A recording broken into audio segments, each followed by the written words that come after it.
to your deep dive. Today, we're looking into the economic effects, the fallout, really, from the US-China trade situation. It kicked off in a big way back in 2018. Right. A huge event for the global economy. Definitely. And we want to focus this deep dive on how the U.S. tariffs specifically have, well, impacted China. Exactly. And just to set the scene a bit, the U.S. ended up putting tariffs on, what was it, over $360 billion worth of Chinese goods. Wow, that's a lot. It is. They started at 10%, but they quickly jumped to 25% before 2018 was even over. And it wasn't just one-sided, of course. China fired back. Oh, absolutely. Retaliatory tariffs on U.S. imports. Some went as high as, I believe, 125%. So a real trade conflict. For sure. So the central question we're trying to get at today is, what kind of underlying weaknesses, maybe structural weaknesses, in China's economy has all this friction really brought to light? Exactly. You know, beyond the daily headlines about trade figures and politics, we want to understand those deeper shifts. Okay, let's start with something fundamental to China's model for a long time. Exports. Yeah, that's a great starting point. China's growth story was, for ages, really fueled by exports, selling goods abroad. Still a big part of it, right? Oh, yes. Even in 2023, exports were about 19.74% of China's GDP, nearly a fifth of their economy. That's significant. So when those exports get hit, especially to a major market like the U.S., It matters. And we saw that. Exports specifically to the United States, as a share of China's total GDP, they actually fell. how much? Well, they were about 3.5% of China's GDP in 2018, but by 2023, that had dropped to just 2.9%. Okay, 0.6% of GDP might not sound like a catastrophe to everyone listening, but for an economy the size of China's. It's a substantial hit. It represents billions and billions of dollars in lost activity. It really forced a conversation, I think, about maybe needing to pivot away, or at least diversify, from being quite so reliant on that export engine. Right, a real challenge when so much infrastructure and planning is built around it. Imagine those factory lines, some potentially less busy. Precisely. And this ties into another area where things got complicated. Technology. Ah, yes, the Made in China 2025 plan. Their big push to lead in high-tech industries. Exactly that. And the trade situation, particularly the U.S. and allied controls on exporting advanced semiconductor chips to China, well, that threw a wrench in the works. How so? Well, dozens of Chinese tech companies and related entities found themselves on blacklists, basically cutting off or restricting their access to critical U.S. technology and components. And the impact wasn't even across the board, was it? No, it seems not. Some reports suggested, smaller Chinese chip makers felt less of a direct blow. Maybe they weren't as reliant on the very top-end tech. But the giants, like Huawei, ZTE. Yeah, for them, it was reportedly much tougher. We saw significant disruption to their smartphone businesses, their 5G network equipment lines. It really hit some of their core operations. Which kind of underlines a bigger issue, doesn't it? It really does. It highlights just how much China, despite its ambition, still depends on foreign technology for the most advanced chips. Is there a figure on that? The estimates are still really high. Around 85% of the advanced semiconductors used in China are actually imported. 85%, that's a huge dependency. It is. And it's a major vulnerability when geopolitical tensions lead to those supply chains being restricted. It potentially caps the speed of their own domestic innovation in really key future industries. Okay, so we have the export pressure, the tech bottlenecks. What else has this period revealed? Let's talk about debt.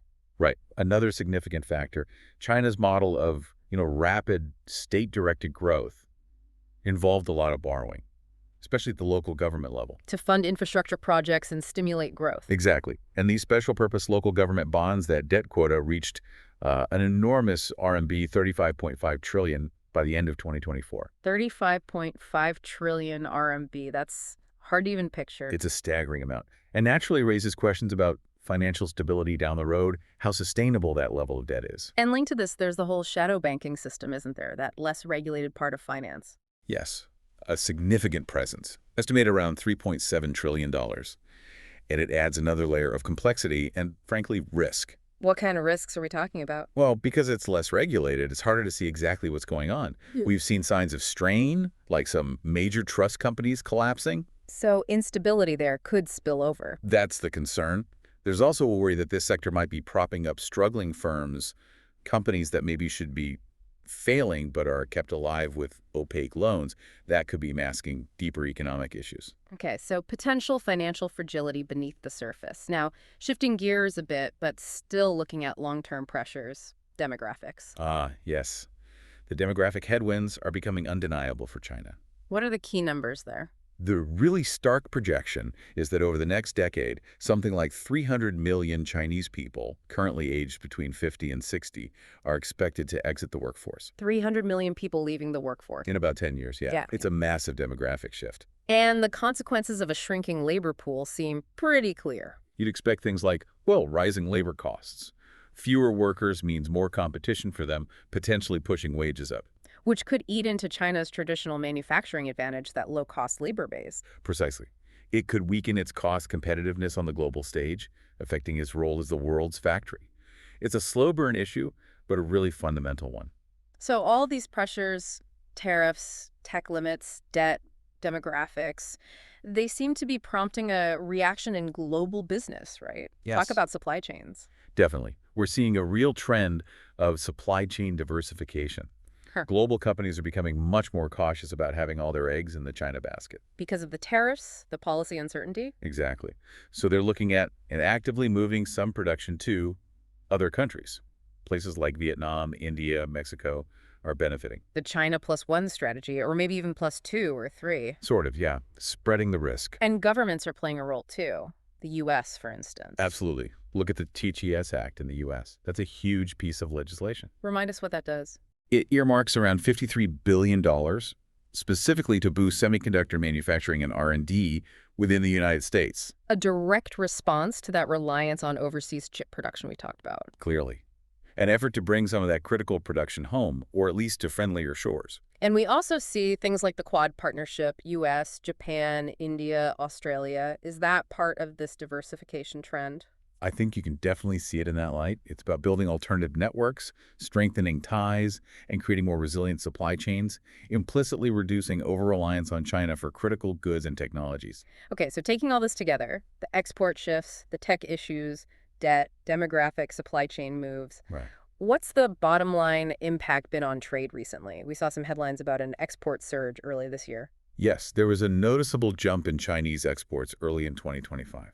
It's interesting because China's overall trade surplus actually hit its peak back in 2024. Oh, right. How big was that peak? It was massive, $992.2 billion in 2024. So why the surge now if the peak was last year? Well, there's some thinking that the 2024 peak, and maybe even part of the early 2025 surge, could have been driven by companies trying to ship goods out before any potential new tariffs or restrictions were put in place. Yeah. Sort of rushing orders. Ah, front loading. That makes sense in this uncertain environment. Potentially, yeah. But looking specifically at the US-China trade lane, the direct trade between the two.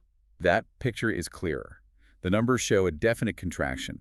Total goods trade between the U.S. and China fell to $582.4 billion in 2024. And how does that compare to before the main tariffs hit? Well, back in 2018, it was $661.5 billion. Mm. So that 2024 figure is a significant drop, really a low point in recent years for direct trade between them. Okay, so wrapping this deep dive up, it really feels like this whole US-China trade situation, starting in 2018, has put a spotlight on some pretty fundamental aspects of China's economy, Yeah, it's acted almost like a stress test. highlighting that long-standing export dependence now facing headwinds. And the vulnerabilities in key technology sectors, like advanced chips. Plus the significant debt loads, especially at the local level, and that shadow banking risk. Don't forget the demographic clock ticking louder now.